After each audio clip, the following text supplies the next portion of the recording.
I'm talking about the times when, you know, like garage was more soulful, not like before it hit the mainstream, like Groove Chronicles, like Masters at Work, like all that kind of end of things that was like classy and steezy, sophisticated chords and stuff. I just knew that I wanted to make stuff that was like down tempo and like beatsy. Like that was all it was. And at the time, everyone was kind of racing to make faster music, like like garage, like dubstep, like drum and bass, house music. But like everyone's making like this faster music, and I was kind of.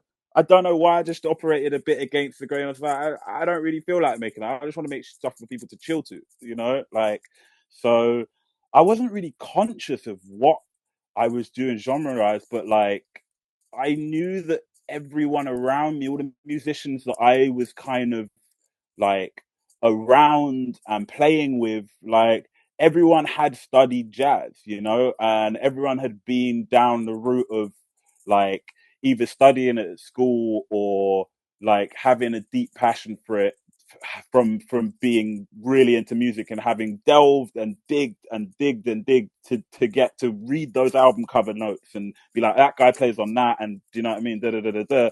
So I mean, I think a lot of the inspiration came from, like I say, collecting records and knowing that, like, I wanted to try and do some interesting chord progressions, and knowing that what I made, I was thinking to myself, I know this isn't like pop music. I know this isn't like popular stuff. I know it's going to be a slow crawl, like, but then I had quite a few elders like around me when I was, like in my early days of my career, and I was in my late teens, like getting into my early 20s, So like I had elders around me that were kind of prolific in their achievements with their careers, with their bands, etc.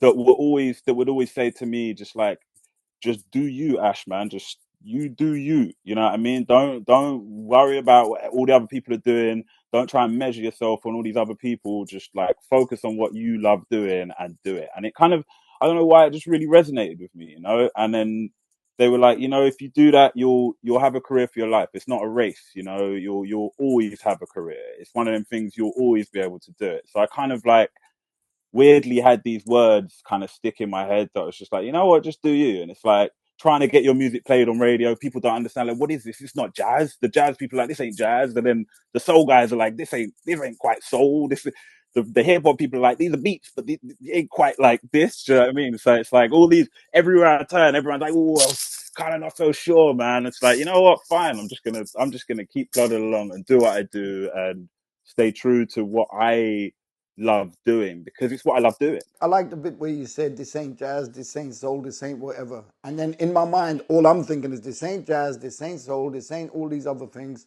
This is Ash. Yeah, that's it, man. It's like it's my musical DNA, and it's like it encompasses everything that I grew up with. And I suppose maybe in like, I don't know, 10, 20 years time, there might be a genre for it, like in the early 90s and later into the 90s, it's like, oh, acid jazz. They were coining these terms. People are really trying to hunt for a term to coin the music in, you know what I mean? It's like, no, this ain't reggae anymore. This is ragga.